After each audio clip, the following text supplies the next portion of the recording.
Good morning, hello, and welcome to Behind the Bower, where we hope to offer inspiring conversations, a fresh look at arts in our community, and provide spotlights on artists, performers, collaborative partners, and organizations. We want to celebrate the universal expression of human experience through arts, culture, and community. I'm your guest host today, Lauren Hood, Program Coordinator for Bower Center for the Arts. Today, we're going to talk about the importance of art educational opportunities in our community and how Bower Center helps meet the needs of supplying community-based arts education for both youth and adults. Community-based arts programs, also called participatory arts programs, can include visual media and performing arts activities that are open to interested community members. Community-based organizations or arts centers, such as Bower Center for the Arts, offer programs for community members to create artwork through collaboration and interaction with others. It is our goal to provide opportunities for individuals to expand their creativity, relieve stress, encourage mindfulness, improve communication skills, build connections, and so much more. With us today are two of our amazing instructors, Megan Skinner and Robert O'Keefe IV. How are y'all doing today? Doing well. Doing well. How are you? Good. I'm doing good. I'm so excited to have y'all on. Megan and Robert are both teaching classes at Bower this winter, and they're actually starting next Tuesday, so a week from today, January 16th. Megan is teaching an Intro to Creative Writing class, and Robert is teaching Introduction to Drawing, which I'm going to have y'all discuss in a minute, but I just want the listeners to kind of get to know y'all a little bit more. Megan, I'm going to start with you ladies first. If you could just talk a little bit about yourself, how you got into art, and where it's taken you. Well, I'm a native Virginian, but I spent probably about 20 years both in Colorado and then South Carolina, but we have finally found our way back home and enjoying the green and the Blue Ridge and really very much enjoying being back here.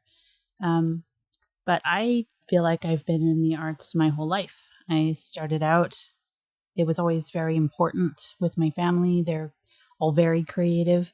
I think I actually got the short end judging by the rest of my family's creativity. But so I've been doing art and teaching my whole life. So it's always been a very important part of who we are as a family. And it was kind of weird getting out into the real world and realizing that wasn't the case everywhere. So once I got out there and I met Robert, we just really kind of pushed to get art to more people and to improve the world as we could with art and what we did. Awesome. Well, Robert, I'm going to ask you the same thing. Just tell us a little bit about yourself, how you got into the arts, and where it's taken you. Well, I was born in Colorado. That's where we ended up meeting. I lived there for most of my life. And I think even this is probably typical of most people that make art is you've probably been doing it most of your life or had some kind of interest in it. So I've been drawing for forever, since I can remember. Comic books and things off of TV, whatever I could find online paper. I still have all those drawings as well. Like I kept all those things. Yeah. But it wasn't something I was sort of encouraged to do for a long time. So once I graduated high school, I didn't know what to do with that or if it was a thing I could do. So I ended up going to the military, and I kind of left it alone for a while until I got out, and then I met people who were going to college, which was something I didn't think I could do coming from my background. And they were taking art classes, and I was lucky enough to have a professor there let me sit in on a few of the classes, and I was hooked. I was like, oh, this is where I need to be. And pretty much ever since then, I've been involved in some sort of artistic program through a college or outside of that. That's awesome. And Megan, I know that you're kind of a Renaissance woman. You do a lot of art mediums. When I first met you, it was for a photography class. Mm-hmm. And then you are doing this creative writing class. Yes. And then you're also teaching printmaking at the World Community Montessori, which is like crazy. So what would you say is kind of like, if you have a favorite, what is your favorite one? Oh, my favorite. Gosh, that is really a tough question because when I tend to make something, I use every skill that I've learned along the way, which is a lot. And I am definitely no master at anything. I definitely consider myself a Jill of all trades, but my favorite thing to work with, I think, is,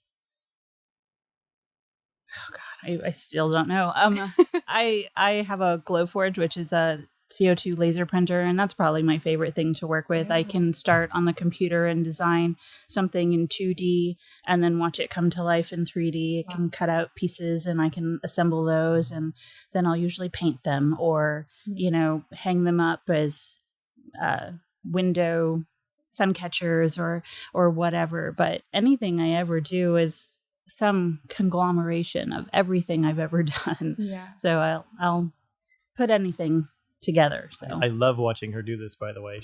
Sometimes she'll start with a sketch and maybe I'm like half paying attention doing something else.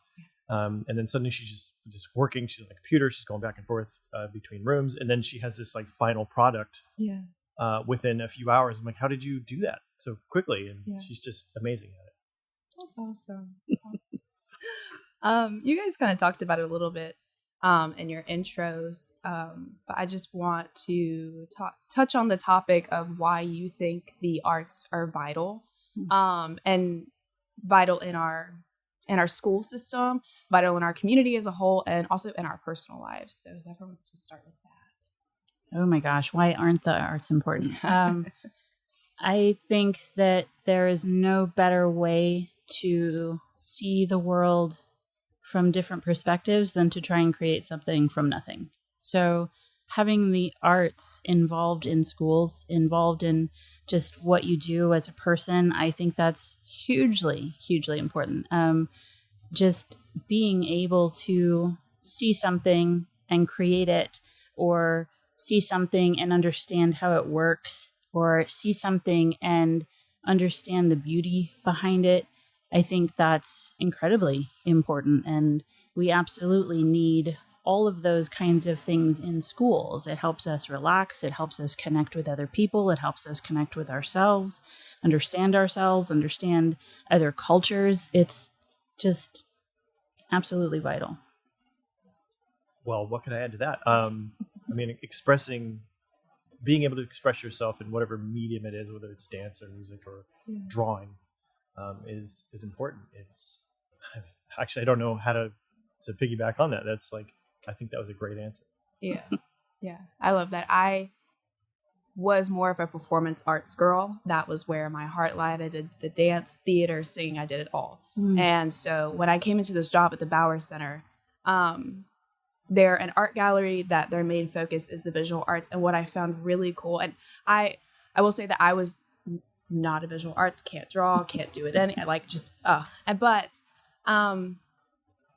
it was cool when I met the studio artists that we have, and they talked about painting, they talked about drawing, they talked about watercolor the same way that I would talk about theater, and the same way that I would talk about dance. And it's just like you said, it's an expressive mode. It's an expressive, you're just able to just pour out all of your heart, soul, body, and mind onto this thing, onto the stage. So yes, definitely vital for absolutely all of that. So y'all are both art educators. Do you have a favorite moment from your time as an educator so far that reminded you why you do what you do? For me, it is literally any time I watch the kids' eyes light up when something clicks, or when they're just so excited by a new idea. When I was doing the photography with the Montessori kids, they were just, first of all, they're amazing. They're amazing kids. But like I wasn't quite sure how to start with them. So we just kind of did these, I called them sparks. And, we just kind of went through a couple of different exercises, but one that they just loved was be an ant photographer. So like they got real low and got real close and shot, laid down on their backs and shot straight up a tree. And they were just so excited by that. And that thrill, it helps you remember what it was like for you to discover those things too. And so I think teaching in general is kind of like that. There's a magic in it to watch other people discover things that you've known forever and have taken for granted, but they're seeing it for the first time. And I think that's why I do what I do. So in sort of a similar vein, when we were still in South Carolina, I was teaching at a high school called Gray Collegiate Academy, and a lot of the kids there are taking the art classes as sort of like an elective, but it's an AP class for them, I suppose. So for most of them, it's not their main thing.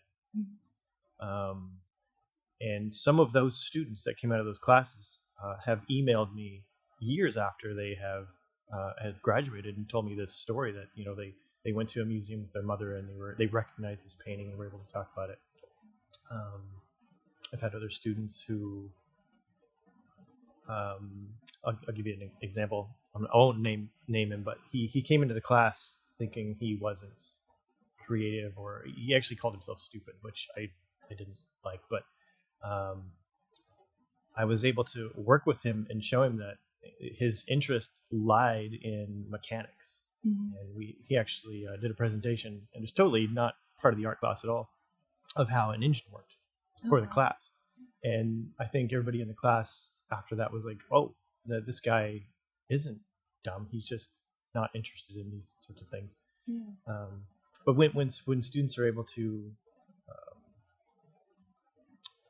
I'm losing my track, use whatever knowledge they get out of it at an art course into their own lives, it's pretty important for me to see. Yeah, that's awesome. That's amazing. Well, just to wrap us up, I'm going to give you each just a minute to promote the classes you'll be teaching at the Bauer Center this winter. So Megan, if you want to start. Sure. So again, it's Intro to Creative Writing. It's one of the things that I love to do, but it's also one of the things that I have the hardest time pushing myself to do. So partly I'm teaching this class to push me to do more of the writing that I have been enjoying my whole life. But we are going to start from the very beginning, if that's where you are, or we can start from the middle, or we can start from the editing stage. Wherever you are, we can work on that. We'll be talking about developing characters, developing worlds, working on believable dialogue. Anywhere that you are, come on in. We're gonna write. So just come in on in and join us. Bring your pencils, your pens, your laptop, and let's go. Let's write. Yeah, that's awesome. So this is obviously an introduction to drawing. So we'll be going over sort of a lot of fundamentals, which I think are always fantastic, no matter what kind of level you are, to always check yourself on the fundamentals. I'm really excited for it. I've been teaching this kind of class for a number of years, and it'll be nice to do it in a totally different setting with a whole brand new bunch of students. Awesome. Well, thank you guys so much for coming on and joining me. I have really enjoyed getting to know y'all more.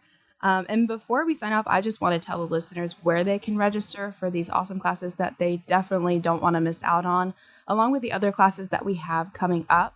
We have pottery, wheel throwing, painting, creative writing, intro to drawing, and adult jazz classes for my fellow dancers out there. To register, visit BauerCenter.org. That's BOWERCENTER.org.